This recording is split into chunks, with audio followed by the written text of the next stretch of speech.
Great. This does show that we're live on our Facebook and looks like our YouTube channel.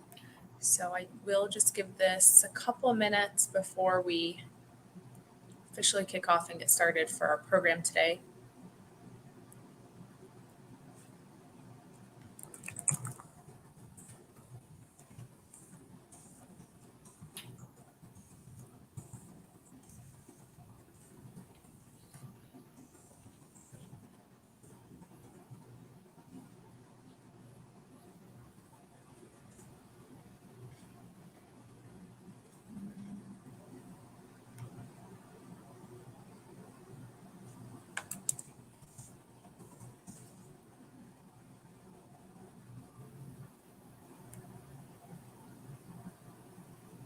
Okay, great. I'm starting to see that notification show up on my end. So we'll jump right into this. And as folks are beginning to join into our conversation, I want to welcome you onto our Monday, generally morning segment where we talk to you a little bit more about what's going on in your city. Of course, today our city manager, Mark Freitag, has been incredibly kind and adjusted his schedule to make sure that we can make this happen this afternoon, especially with some changes on my end. So I appreciate your patience, both to our viewers and to Mark for being on here with us. Now, if this is your very first time on our page, I want to ask you to not only hit the like button and the follow so you can get alerted when we do post content or go live in the future, but I'd also like to invite you to hit the share button on this video so others in your network can see that we're live and possibly join in.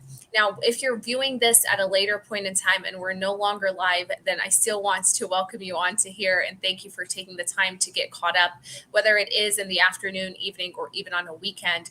These videos are always available to you in the video section here on our Facebook page and our YouTube channel so that you can go back, rewind, rewatch, and even replay. We do ask that if you have a comment or a question that comes to mind and you're viewing this when we're no longer live, that you give us the hashtag replay and then follow it with your comment or your question. That allows us to get that notification and see in real time what you had typed in. We'll get that question hopefully answered and taken care of for you, which leads me to the engagement piece of this broadcast. Now, our guest always has information that he can go on into detail about and just a wealth of knowledge to share our way. But what we always like to do is if there are any questions or comments that come our way, that we address them as they come along. There is a comment section that's available here on both of our platforms for you to be able to share any remarks, comments that you have, or if you have any questions, you can type them into the chat and we'll be able to pull them through. A great example is of our current board chairman, Parker Brown, who's jumped right into this so he can show you how this is done. Your profile photo does show up and then your comment or your statement or question would come up right beside it. So good afternoon to you as well, Parker. Thank you for the message to both our city manager and myself. Now, outside of our questions and comments, you can always react to this video, giving us a thumbs up, a reaction of any sort, whether it's an angry emoji all the way to the hearts, and just a thumbs up allows us to see who's tuned in, and it just allows us to track a little bit better on who we're engaging through these platforms. So that's my basic housekeeping that I wanted to throw out there. And with that, I want to transition, of course, into our conversation that's today. And last week, we took some time off. So Monday, of course, was right before Independence Day, the 4th of July. So we did not have our usual broadcast. So we have a number of things that I know have transpired between the last broadcast until today. And I have with us, of course, our city manager, Mark, to be able to share some of those updates with us. And I'll do my best, Mark, to capture those comments into the comment section for us. Sounds good, Juliet. Thank you very much for the warm welcome and the introduction, and certainly for the opportunity to join in this community conversation. So, as I told you last time in May when I spoke, I think that, something that I'm trying to bring to the city, but certainly communicate to my city staff. And I hope that the community understands that this is a work in progress. But that is that we want to be, as a city staff, we want to be accessible, we want to be responsive, we want to be transparent, and we certainly want to be accountable. And so, if you ever have questions, you have issues, you have concerns, you have good ideas, we certainly want to hear about them. Please contact me. You can call my number at 658-2010, or come visit us here in City Hall, attend one of the council meetings, or email me at mfreitag at cityofwestminster.us. But with that, just a recap, I've been here for 8 months. I'm living in the downtown. And right now, the big project that I'm working on with the city staff is we're doing a reorganization inside of our city structure. And so I'm essentially, by the end of the month, will disband our general services department and put those divisions that reported inside of that organization in some other places. And really, I think the big piece that we're doing is we're creating a city engineer position that encompasses both the development side, the construction side across the city, but also the utility side. Right now, those two entities are split between the utilities division and our community development engineering division. And so we're going to bring those together and put those over in public works. And so working on that. And then right at the end of the month, we're going to transition to budget. So that's a big deal. And look forward to working through that for the first time with the city staff and certainly the council. But some updates. First of all, downtown Westminster recently won a national award. The Congress for the New Urbanism recently selected downtown Westminster and that project itself for a 2023 Merit Award. And these awards recognize outstanding architectural, landscape, and urban design planning achievements that represent equitable, sustainable, connected, healthy, and prosperous communities. And I think that's a great testament to the work that's happened, over the past 10 plus years in downtown Westminster, and certainly as we move forward. But that gets international recognition and certainly attention from the international development community. And so I think that's a wonderful kudo for the city. The other thing that happened during the month of June that I think is important to mention is Sheridan Green Elementary School. That's one of the Jeffco County elementary schools that will be closed, and it won't reopen here this fall. And because of a reverter clause, that was city land when that elementary school was built. If it's not used as a city or as a school, it comes back to the city's control. And so on June 7th, we held a community forum. We enticed everybody with a little bit of ice cream. So that was a good time and some games. And then we had about 180 folks that showed up. And what was really, we were looking for their input on what they might want to see that elementary school repurposed for or reused as.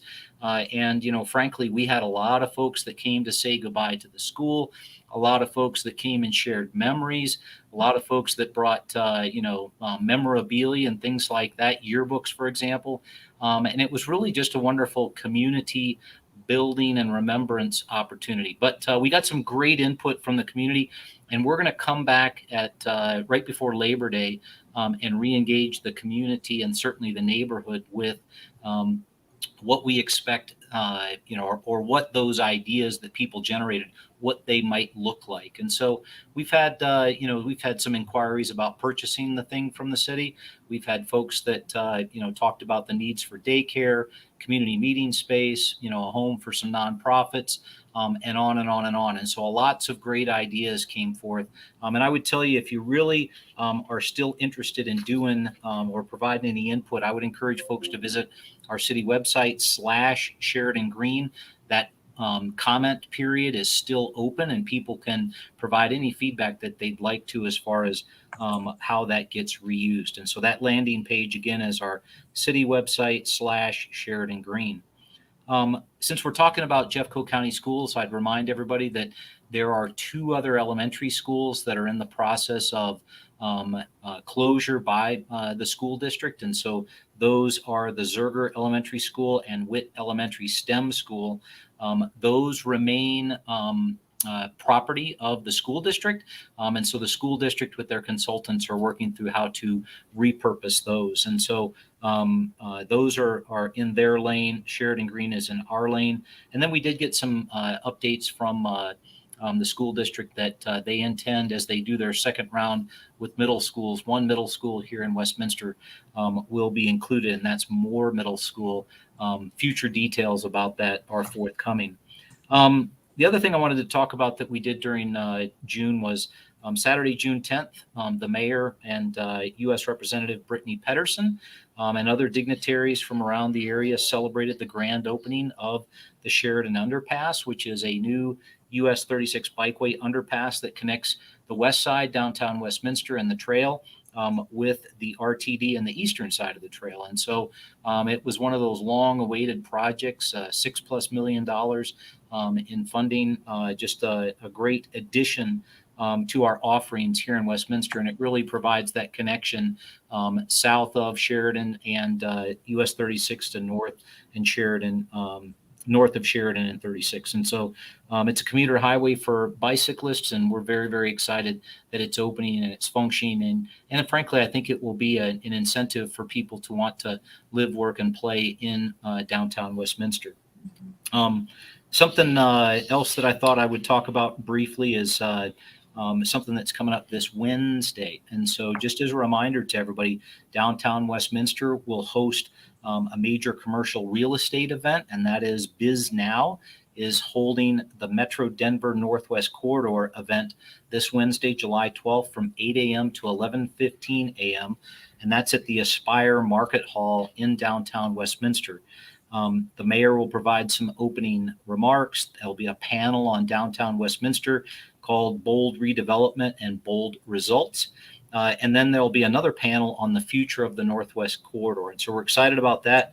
We expect 300 attendees to participate. And it's a great opportunity for not only city staff, but the community to come out and talk about this in terms of brokers that might be interested, construction firms, developers, investors, etc. So something entirely focused on our Northwest Corridor and specific Westminster's downtown. A little bit later in the month, something to share is the electric vehicle showcase. So our sustainability office is coordinating an electric vehicle showcase for Sunday, July 30th at the Orchard Town Center, and that's being done in conjunction with the farmers market. So attendees will have a chance to check out multiple different varieties of electric vehicles, and that's at the courtesy of Drive Clean Colorado volunteers. So we're excited to receive them here in Westminster. We'll additionally have free LED light bulbs that are being provided by Excel Energy, and then other offerings that the Sustainability Office can connect people to, programs, resources, etc. And then obviously with the farmers market, you can pick up some local produce too. So not a bad deal. Mm-hmm.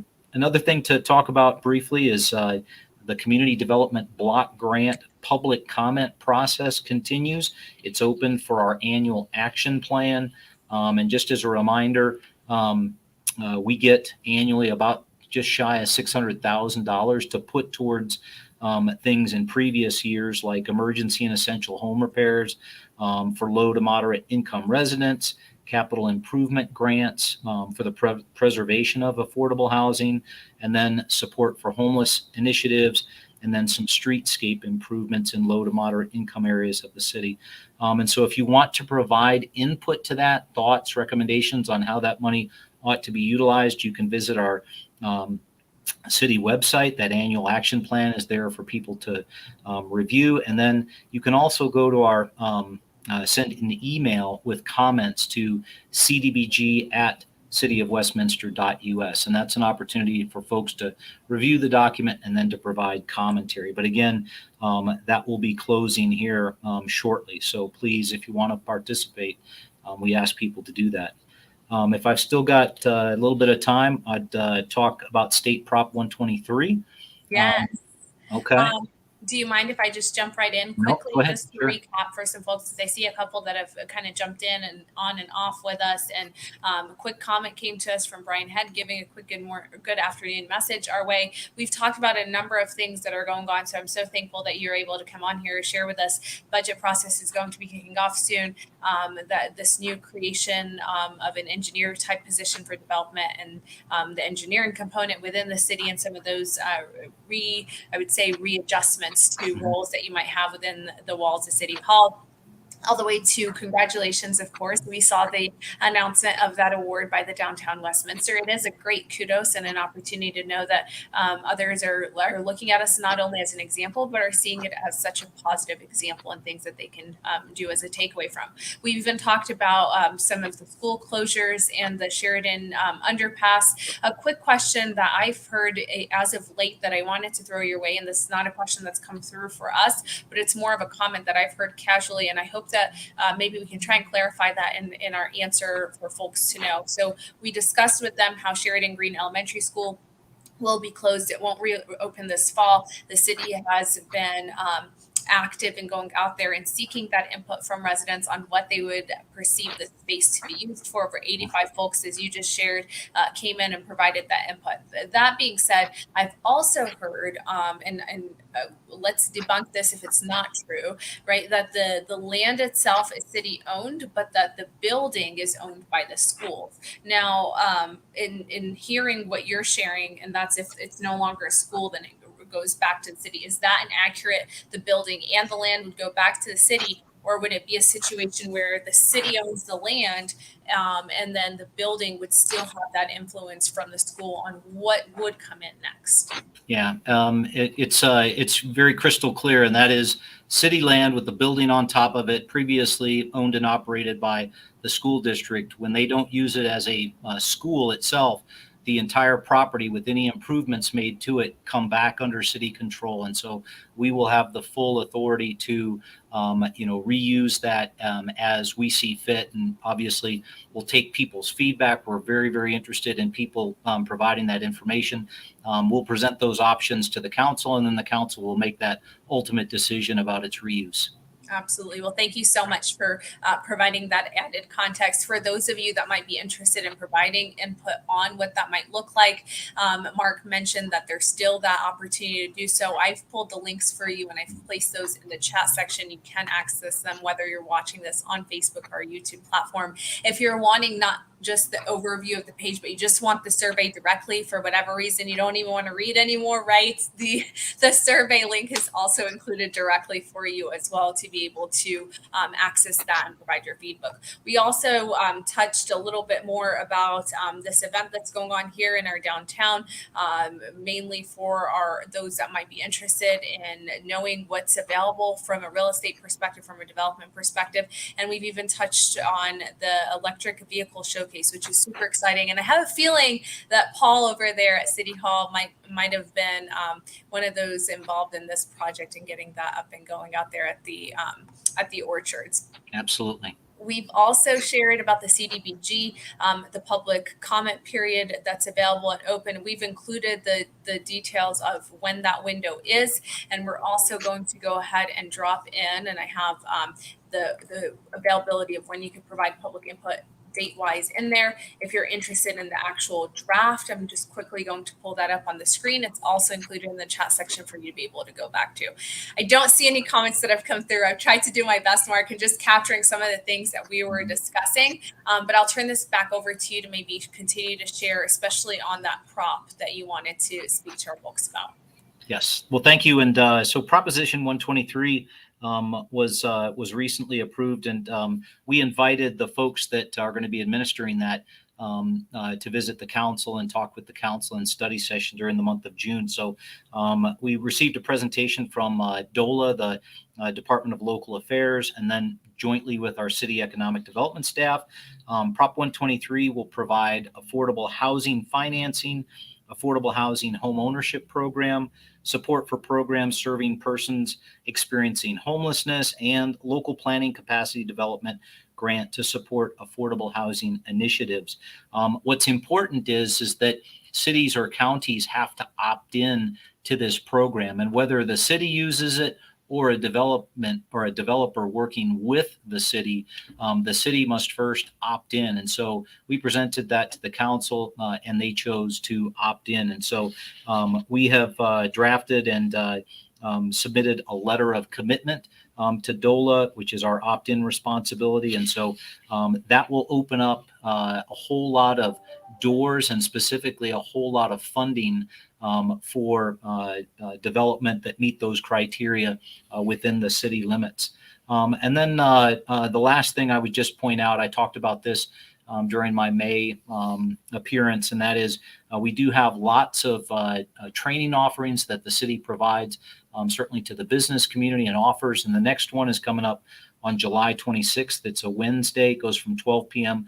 To 1 p.m. and it's on sales and use tax requirements. And that's always a question mark for a lot of business owners. Just had a gentleman downstairs asking some questions at our front desk.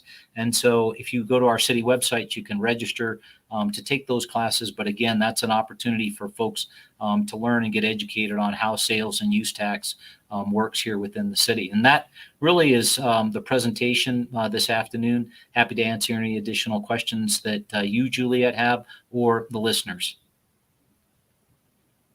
Absolutely. Let me go ahead and unmute myself. That was all really great information, jam-packed in a quick window. So I appreciate you condensing it for us. I am very interested. I know, as so many are likely, in that sales and use tax training. That's been a consistent question as we've supported that simplification of that process for our small businesses. So what we'll go ahead and do is quickly drop that link for the events page to the city, and hopefully you can see where that training is and access it. And we'll do our best in pushing that out to folks. I don't see any other questions that have come through on our end, Mark. So we've either done a really good job, we've caught people off guard and coming on here at an odd time. But I know that if we have any questions, that they will type those into the chat for us, or reach out to us directly onto our page if it is something that's more specific for their personal issues that they might be facing. The only other question that I had your way, Mark, was if that business training, if you're aware, if that's going to be something, if people cannot attend it in real time, will they still be able to access it later on?